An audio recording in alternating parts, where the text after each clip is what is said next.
Kung siya nanalo. Kung siya nanalo. Natapos ang term, naging department head. Yung kapatid, pinatakbo namin kung siya nanalo. Isang term mo lang, pinabalik namin siya. Nanalo ko siya. Yung kapatid, ginawa ko department head. Tapos sumunod na term, pinatakbo namin congressman. Ngayon, congressman na siya. Siya yung nagsabing, we were betrayed. Wow, what a term. Heavy.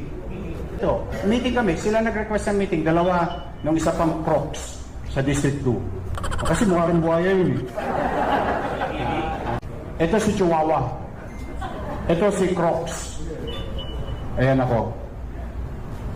Ayan si Letlet. BGC meeting. Para lang magka-idea kayo how painful it is. So that you will know. And I told this to ate. And I hope hindi niya ito maranasan sa buhay niya. Tumayo ito. Nagwawala. Sabi niya,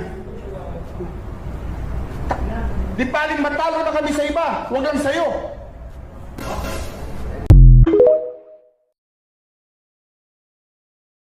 And recently, in a TikTok video, former Manila Mayor Isko Moreno made public that you had a meeting in BGC with Congressman Valeriano. But what is your side of the story on that? Yeah, we had a meeting because our purpose at that time was to ask him ano ba talaga yung plano niya. But actually, I was surprised sa mga sinasabi niya ngayon. Dahil sinasabi niya na parang minura ko raw siya, na dinuro-duro ko raw siya, kung ano daw yung mga pinagsasabi ko sa kanya, lasing daw ako. So you also met with, yung kayong tatlo yung nag-meeting? No, we were 4. 4, okay. And alam po ninyo, number 1, how could I do that? He was my boss. And I still maintain my, ano siya, ninong siya ng anak ko eh. So you really had a friendship? Ang friendship po namin is malalim. So sino yung mga nasa meeting? You, ako, former si Mayor Isko, si Councilor Letlet Sarcal, tsaka si Congressman Valeriano. And siyang namili ng lugar. Lugar niya yun eh. Eh, hindi naman, kumbaga, dayo lang ako dun sa lugar na yun, diba? So, ang purpose namin, kaya kami nagpunta doon, was to, at least to, ano ba talaga, saan direksyon ng partido natin? Ano ba talaga yung plano natin? But unfortunately, walang ganong nangyari na sinasabi niya. Kaya nga nagugulat ako ngayon kung ano ng mga sinasabi niya na sinabi ko raw. Pero hindi heated, walang heated arguments. Wala. Nagkaroon lang kami ng mga pag-uusap. Actually, sinabi ko sa kanya noong time na yun. Kasi parang sinasabi ko, boss, sabi ko ng ganon. Boss nga tawag ko sa kanya eh. Boss, lahat naman pwede nating labanan. Pero sana wag tayo.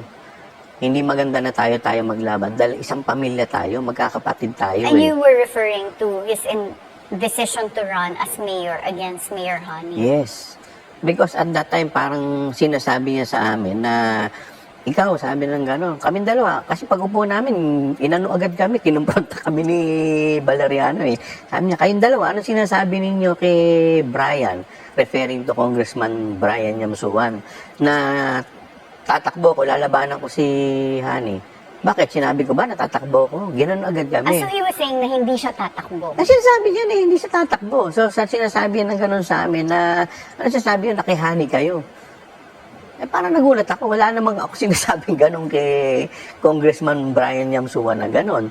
So, nagkatinginan lang kami ni Congressman Valeriano. Pero siyempre, ayaw mo namang siyang komprontahin, di ba?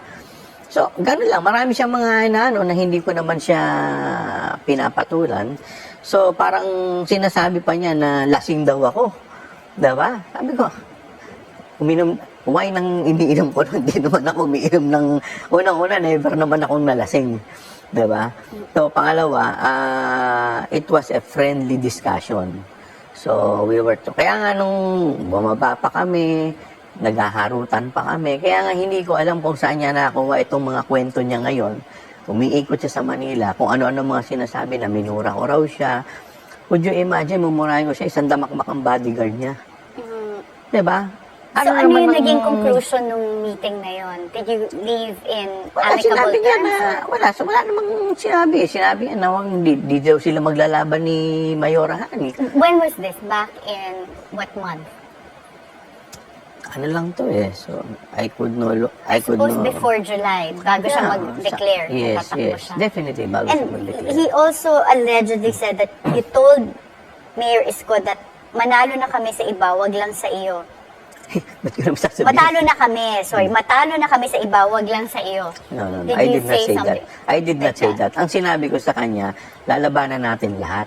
Which is, ginawa naman namin. Lumaban siya kay Mayor Lim. Tama't mali siya, sinamahan namin siya. Lumaban siya kay Mayor Erap. Tama't mali siya, sinamahan pa rin namin siya dahil kaibigan namin siya. Ang point ko doon, labanan na natin lahat, pero wag lang tayo maglaban-laban. Dahil isang pamilya tayo eh. Yun ang pinaano niya sa amin eh. Yun ang training sa amin sa Asenso Manileño. Isang pamilya. So you don't do that to your family, to your allies. 'Di ba? Hindi mo bakit mo lalabanan ng kaalyado mo? 'Di ba? Ngayon, sinasabi niya ng gano'n, kung may nakikita kang mali kay Mayora Hani, di sana, you call her attention, you talk to her. And in fact, lahat ng mga department head dyan, puro appointee niya eh. Puro siya mga chosen, niya yun eh. Mga bataan niya lahat yun eh. So, ano ang point, di ba? Well, yesterday, Congressman Valeriano was saying that sinasabotage daw ni Mayor Isko, si Mayor Hani, based on the people na rinitain ni Mayor Hani na galing kay Mayor Isko.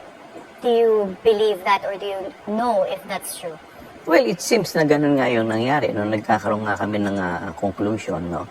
Kasi halos lahat ng mga issue, nung nandoon nga kami sa meeting, isa pa nga sa sinabi ko, boss, if you want, magpa-survey tayo, but not based on personality, based on issue. Sabi ko, ang issue naman ngayon, clamping, towing, basura. Diba? Mga bata natin yan. Sinabi ko, mga bata natin yan, pero hindi ko sa kanya masabi na, boss, mga bata mo yan eh. Diba? Siyempre, hindi ko naman siya madiretsyong gano'n dahil boss ko nga siya eh.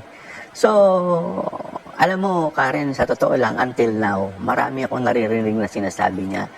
But still, yung love ko sa kanya at yung respeto ko sa kanya nandoon pa rin. Dahil genuine yung pagmamahal ko sa kanya eh. Kaya lang naman ako pumunta kay Mayora. Parehas ko silang mahal eh. Parehas ko silang tinuring kapatid. Ninong at ninang ng mga anak ko yan eh. Kaya lang pinili ko si Mayora because that is the right thing to do. You don't do that to your ally and to your considered as friends and family. Hindi lang kami basta ally politically. All alone, I thought, yung friendship namin is beyond or transcend beyond politics. Diba? And do you think maayos pa yung relationship? Because it sounds like you were all very close. Meron pang Thursday club that weekly that you guys eat together with Mayor Isko and Mayor Hani. So, in fact, maayos pa ba to? In fact, sinabi niya na matagal daw namin siyang hindi kinausap. Pero nung April lang, we had this dinner with Secretary Jerry Acosar. Nagdi-dinner kami ni Secretary Jerry Acosar. Ako, si Mayor Isko, si Mayora Hani, si Secretary Jerry Acosar. You can confirm why that. Secretary Jerry? Parang may concern about dun sa garbage problem eh. So, makikita mo, yung communication nilang dalawa, lagi naman nando dun eh. Diba? In fact, yung chief of staff ni Mayora Hani at yung secretary niya, mag-asawa. Talagang intertwined lahat kami. Are you worried that, for example, if you win a second term and then there's a change in the mayor leadership and you took the side of Mayor Hani for the elections and Mayor Isko wins, that you'll be less effective in delivering changes and reforms in your district because of tensions? Well, siguro that will be one of the concern, di ba?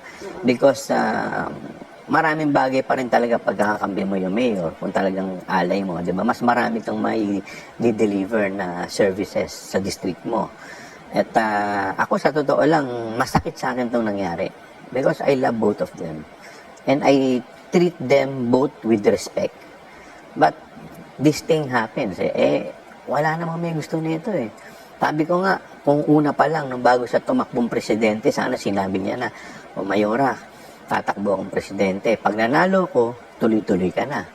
Pero pag hindi ako nanalo, okay ba sa'yo? Nababalik ako. Ngayon, pumayag si Mayora at tumakbo si Mayor Isko na mayor at lumaban si Mayora, mali si Mayora.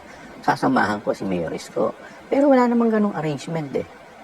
So sa akin, at from day one, lagi sinabi niya na sa amin. Si Mayor Isko, sinabi niya sa amin. Kayo huwag kayo makikinig sa mga urot. Urot ang tawag niya eh. Kahit ano marinig ninyo na pag-aawayin kami ni ate, hindi mangyayari yon, hindi kami maglalaban. And then biglang nagbago ng Ngayon, statement. ang dinadahilan niya kaya siya laban dahil sa amin. Yeah. Ano?